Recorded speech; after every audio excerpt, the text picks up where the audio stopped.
साल से ही काम कर रहा हूँ, 35 ईयर, और इसी में सीखा भी है और कर भी रहा हूँ। इसके अलावा यहाँ पर मुझे सदर में हो गए तकरीबन 20-22 साल हो गए। फिर अल्लाह ताला का बस अपने काम में मगन है। मुझे शौक़ है बचपन से, तो जब शौक़ होता है तो अल्लाह ताला कोई सबब बना ही देता है इंसान को आगे, जिसको बढ़ाना होता है उसको आगे बढ़ने के अल्लाह ताला उसको चांस मौका दे ही देता है। ये तो पूरी वर्ल्ड में होता ही है स्ट्रीट पर काम। आप फ्रांस में चले जाएँ, एफिल टावर के पास बेशुमार आर्टिस्ट हैं जो क्या नाम है, मैं तो यहाँ एक ही हूँ, 2-4 और भी हैं एक दो, मगर वहाँ तो पूरी लाइन लगी है, कतार से आर्टिस्ट बैठते हैं एफिल टावर के पास। और इसके अलावा अमेरिका में होते हैं, लंदन में पिकाडली पे काफ़ी काम होता है, पिकाडली स्ट्रीट पे। तो ये वर्ल्ड में पूरी दुनिया में काम होता है इस तरीके से, कि पाकिस्तान में कोई अजूबा नहीं है। मतलब यहाँ के लोग यार एजुकेशन के हिसाब से ना, अगर आप में अल्हम्दुलिल्लाह टैलेंट है तो यार आप कहीं भी डर आपके दिल से निकल जाता है। फिर आप अगर टैलेंटेड हैं तो अपना टैलेंट जो है ना लोगों को दिखाएं, वो वही भी मतलब इसमें तकब्बुर नहीं आनी चाहिए इस बात में कि यार मैं ये नहीं, बस अल्लाह की तारीफ़ है, तमाम तारीफ़ें जो अल्लाह के लिए हैं। उसके अलावा जो इंसान करता है वो अल्लाह ही तौफीक से कर रहा होता है। इंसान मेरे में जो सलाहियत है वो अल्लाह की दी हुई है, तो मैं बस अपने, ये मेरा ज़रिया माश भी है, जैसे दुनिया में और आर्टिस्टों का है मेरा भी है। ऐसे फुटपाथ से ही बड़े बड़े जो है ना, मुझ जैसे कतरे को अल्लाह ने समंदर बना दिया फुटपाथ से ही। और अगर नहीं है सलाहियत तो बेचारे वहीं के वहीं रह जाते हैं। शुक्र है अल्लाह ताला का, मतलब ये है कि मैं अपने काम को खुशी से और इत्मीनान से करता हूँ, चाहे कुछ भी कितने लोग हों, कुछ भी कितनी मजमा हो। अगर लोगों को पता होगा कि पाकिस्तान में स्ट्रीट आर्टिस्ट हैं तो तभी तो उनकी कदर होगी। I think in the 22 years that I've lived, I've only know of one street artist, that is Naiza Khan, because उन्होंने जो अपना कैंट के पास कराची में किया हुआ है काम, उनके अलावा जो भी स्ट्रीट आर्ट एक्सेस देखा है done by students like SIM के हो गए, इंडस के हो गए। अपार्ट फ्रॉम those efforts और इनिशिएटिव्स मैंने तो आई डोंट थिंक कि उनको ज़्यादा हाईलाइट भी किया जाता है। अगर होते भी है तो उन पर ज़्यादा एम्फेसिस है, उनको मीडिया हाईलाइट नहीं करती because they don't see it as important और that they culturally depict us, but I think it should be otherwise, they should be highlighted और ज़्यादा होने चाहिए कि लोगों को पता हो कि क्या हो रहा है।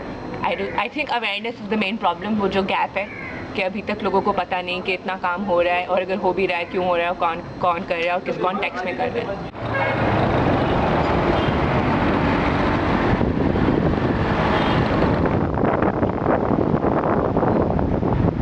एग्जीबिशन में जो आर्ट काउंसिल में भी अल्हम्दुलिल्लाह मैंने अभी तकरीबन बेनज़ीर अवार्ड हुआ था, उसमें 87 आर्टिस्टों ने हिस्सा लिया था, उसमें मुझे सेकंड पोजीशन मिली थी अल्हम्दुलिल्लाह। और इससे पहले सादगिन अवार्ड मुझे मिल चुका है और उम्र का टिकट मिल चुका है, शुक्र खुदा का। और काफ़ी विज़िट कुवैत वगैरह जा चुका हूँ मैं। स्ट्रीट आर्टिस्ट वो नहीं जो सिर्फ स्ट्रीट पे बैठ के पेंटिंग कर रहे हों, तो वो तो एक अलग है, उसका तो कल्चर हमारे यहाँ इतना रहा नहीं, पार्क्स नहीं रहे, इतनी पब्लिक स्पेसेस नहीं रही कि जहाँ पे स्ट्रीट आर्टिस्ट बैठ के काम कर रहे हैं और गवर्नमेंट की तरफ से उनको कोई सहूलत मिले कि वो बैठ के वहीं पे काम करें।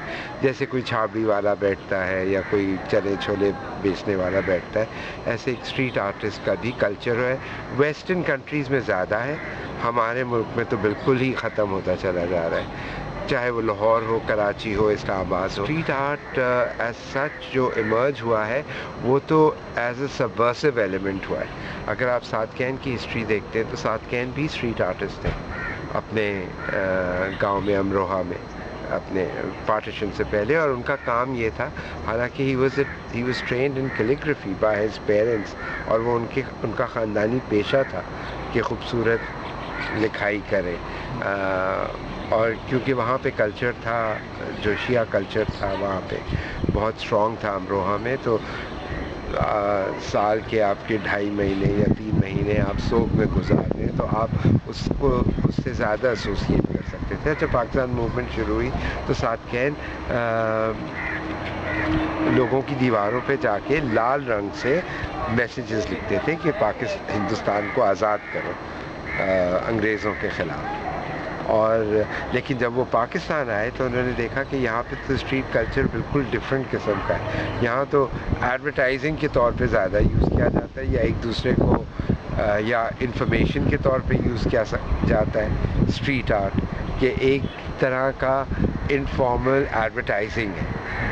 اور یا آپ وہ دیکھتے ہیں کہ وہ کالا جادو کرنے والے بنگالی یا جو بھی وہ صاحب ہیں ان کی، اگر آپ صرف ٹرین پہ بیٹھ کے چلے جائیں کراچی سے حیدرآباد تک تو آپ کو صرف اسٹریٹ آرٹ ہی نظر آئے گا، جس کو ہم گرافیٹی کہتے ہیں. دیکھیے کیونکہ آرٹ اتنا زیادہ ایک طرح سے انسٹیٹیوشنلائز ہو گیا ہے کہ اس طرح کا کوئی اگر کام کرے کہ سڑک کنارے پہ بیٹھ کے یا کسی اسٹوڈیو کے باہر بیٹھ کے اسکیچز کرے تو وہ تو ظاہر ہے اس سے تو اس کا کام کبھی بھی نہیں چلے گا.